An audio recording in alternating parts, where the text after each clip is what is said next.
오늘 함께 묵상할 성경 말씀은 요한계시록 2장 8절에서 17절 말씀입니다. 요한계시록 2장 8절에서 17절 말씀입니다.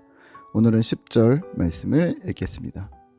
너는 장차 받을 고난을 두려워하지 말라. 볼지어다 마귀가 장차 너희 가운데서 몇 사람을 옥에 던져 시험을 받게 하리니 너희가 10일 동안 환난을 받으리라. 내가 죽도록 충성하라. 그리하면 내가 생명의 관을 내게 주리라. 아멘. 오늘 함께 묵상할 주제는 생명의 면류관입니다. 본문 요한계시록 2장과 3장에서는 7교회를 향한 하나님의 메시지를 전하고 있습니다. 그리고 각 7교회는 인사, 책망, 칭찬, 회개하라는 권면, 또 상 주시겠다는 약속을 순서대로 메시지를 전합니다. 오늘 본문에서는 서머나 교회와 버가모 교회를 언급하고 있는데요. 특별히 책망받지 않은 서머나 교회에 대해서 함께 생각해 보시면 좋을 듯 합니다. 서머나 교회에 주님께서 말씀을 전하십니다. 8절과 9절입니다. 서머나 교회의 사자에게 편지하라. 처음이며 마지막이요 죽었다가 살아나신 이가 이르되 내가 내 환난과 궁핍을 알거니와 실상은 내가 부요한 자니라. 자칭 유대인이라 하는 자들의 비방도 알거니와 실상은 유대인이 아니요 사탄의 회당이라. 서머나는 당시 꽤 큰 규모인 20만 명의 인구를 자랑하는 아름다운 항구 도시였습니다.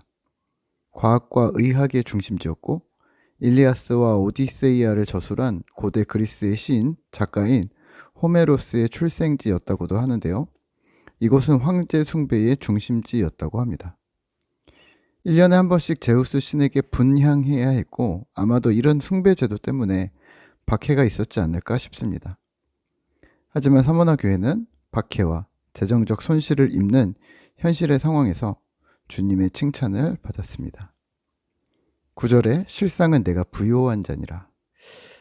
부요할 것이 없는 상황, 환난과 궁핍 중인 너희는 그래도 부요하다 라고 말하시는 거죠. 삶의 위기를 지나가고 있는 이들을 향해 주님은 축복과 칭찬을 하셨던 것이죠. 어쩌면 이들은 믿음을 지키느라 직업을 잃었을 수 있습니다. 생명을 잃거나 건강을 잃었을 수도 있습니다. 핍박 중 기도응답이 더딤으로 인해 낙담했을 수도 있습니다. 또 유대인이라 불리는 실제는 사탄의 집단인 저들의 끊임없는 함정과 계략들을 맞닥뜨릴 텐데 그럼에도 불구하고 너는 힘을 내라고 격려하십니다. 10절입니다. 너는 장차 받을 고난을 두려워하지 말라. 볼지어다 마귀가 장차 너희 가운데에서 몇 사람을 옥에 던져 시험을 받게 하리니 너희가 10일 동안 환난을 받으리라. 내가 죽도록 충성하라. 그리하면 내가 생명의 관을 내게 주리라. 아멘. 장차 받을 고난을 두려워하지 말라. 고난이 있을 것이란 말입니다. 감옥에 갇히고 시험을 당하고 비참한 상황을 직면할 것이라는 말인데요. 하지만 10일 동안 환난을 받을 것이라고 덧붙이셨습니다. 10일 동안이란 말 무슨 말이냐면 그 핍박의 날수가 정해져 있다는 말입니다. 영원히 하염없이 고통받을 것은 아니고 핍박의 날짜 기한이 있고 그 정해진 기간들을 견디어낸다면 그 다음은 승리, 이김, 생명의 면류관을 내게 주겠다고 약속하십니다. 로마시대 당시의 핍박 중의 교회와 성도들은 박해를 각오해야 했습니다. 어떤 상황이건 자신의 환경이 어떠하든지 이들은 박해와 위협, 환난과 유혹에 노출되어져 있었고 거기서 믿음을 지켜야 했던 것이죠. 오늘날도 마찬가지입니다. 로마시대뿐일까요? 공개적 물리적, 폭력적 핍박이 당시 고대 사회였다면 오늘날의 핍박은 은밀할 수 있습니다. 조직적일 수 있고 또는 사회 문화적일 수 있습니다. 오늘날 사람들이 두려워하는 평판이나 인식, 명성 등을 위협할 수 있습니다. 또는 감정적인 싸움을 걸거나 세속적인 가치관으로 우리의 믿음을 흔들 수 있습니다. 그러면 핍박 속에서 우리는 어떻게 해야 할까요? 생명의 면류관입니다. 생명의 면류관을 하나님께서 서머나 교회에 약속하셨는데 그냥 얻어지는 걸까요? 아니요.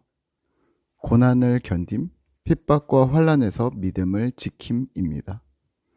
그래서 생명의 면류관을 얻을 수 있는 것이죠. 지난 독서 모임에서 이런 질문이 나왔었습니다. 당신은 위기 상황에 어떻게 대처합니까? 어떤 분은 동굴에 들어가 버린다고 했습니다. 다 차단하는 거죠. 또 어떤 분은 할 수 있는 일을 한다고 했습니다. 여러 가지 자신의 반응을 이야기하셨는데요. 신앙의 위기, 고난을 지나갈 때도 마찬가지일 듯합니다. 하지만 동굴로 들어가는 것으로 끝나는 것은 신자의 바른 태도라고 말할 수는 없습니다. 분명 동굴로 들어가는 시간과 일정은 필요합니다. 하나님의 도우심을 구하는 것이죠. 하지만 기독교는 행동하는 믿음입니다. 기도했다면 행동해야 하는 것이죠. 말씀을 읽고 행동하고, 기도하고 행동하고, 그래서 종국의 목표는 하나님의 영광입니다. 나를 위해, 내 안전을 위해 어떤 행위나 기도가 출발일 수는 있습니다. 하지만 그 결과 지향적 목표는 하나님이 되셔야 합니다. 오늘을 살아가는 나는 어떻게 생명의 면류관을 얻을 수 있을까요? 아무것도 하지 않아도 그런 면류관을 주실 것 같다고요? 좀 생각해 보아야 할 부분입니다. 여하튼 오늘 2025년을 살아가는 이 시대의 신자로서 나는 무엇을 해야 할까요? 그래서 성경 읽는 겁니다. 그래서 기도하는 것이고요. 오늘을 믿음으로 살아갈 힘 주시기를, 또 오늘과 이어지는 미래의 시간에 나는 하나님 백성으로 어떤 길을 걸어가야 하는지 나의 길을 인도해 주시기를 간구하며 길을 찾아 나가는 것이죠. 그곳에서 하나님은 우리를 사용하실 것이고 주님의 뜻을 이루는 하나님 나라가 이루어지는, 공의와 사랑이 실제 실현되는 기적 같은 일이 있어질 것입니다. 힘을 내시죠. 그리고 기뻐하시죠. 주님이 함께 하신다 하셨으니 말입니다. 오늘 하루도 또 한 주를 마무리하면서 주님 은혜를 소망하는 신실한 꿈터 성도 되시기를 기도합니다.